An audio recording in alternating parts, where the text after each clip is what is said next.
স্বপ্ন আর হতাশার এক অদ্ভুত মিশ্রণ ছিল সেই সন্ধ্যা।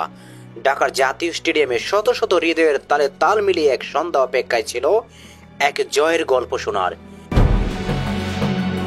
কিন্তু ফুটবল তার নিজস্ব এক নির্মম নিয়মে লিখে দিল এক ট্র্যাজেডি। একটি ম্যাচ যা ভক্তদের হাসিয়েছে, কাঁদিয়েছে এবং ফুটবল নিয়ে অসংখ্য প্রশ্নেরও জন্ম দিয়েছে। ম্যাচের শুরুটা যেন বাংলাদেশের জন্য এক স্বপ্নের শুরুর ইঙ্গিত দিচ্ছিল। ইংলিশ ফুটবলের অভিজ্ঞতা নিয়ে আসা হামজা চৌধুরী এক দুর্দান্ত ফ্রি কিকের মাধ্যমে বাংলাদেশকে 13 মিনিটে এগিয়ে দেন। কিন্তু ফুটবল কতটা নির্মম হতে পারে তা যেন এই ম্যাচই প্রমাণ করতে এসেছিল। প্রথমার্ধে হংকং সমতায় ফেরে, এরপর দ্বিতীয়ার্ধে হংকং একের পর এক 2 গোল করে ম্যাচকে 3-1 নিয়ে যায়। বাংলাদেশের পরাজয় নিশ্চিত মনে হচ্ছিল। কিন্তু তখনই ম্যাচের শেষ দিকে coach Javier Cabrera, Jamal Bhuiyan, Shamit Shome, Fahmidul Islam এবং জায়ান আহমদকে মাঠে নামান।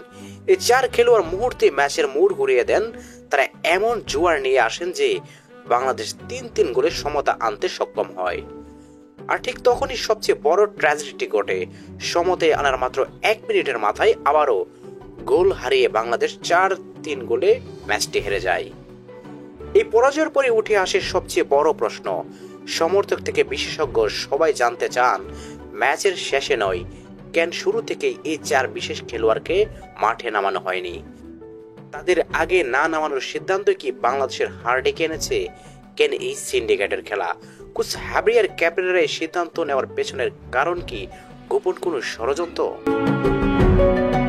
এদিকে হংকং যাওয়ার আগে ক্ষোভ প্রকাশ করেছেন জামাল ভুঁইয়া। তিনি প্রকাশ করেছেন গভীর আক্ষেপ আর কোচ ক্যাবরেরার বিরুদ্ধে এনেছেন গুরুতর অভিযোগ।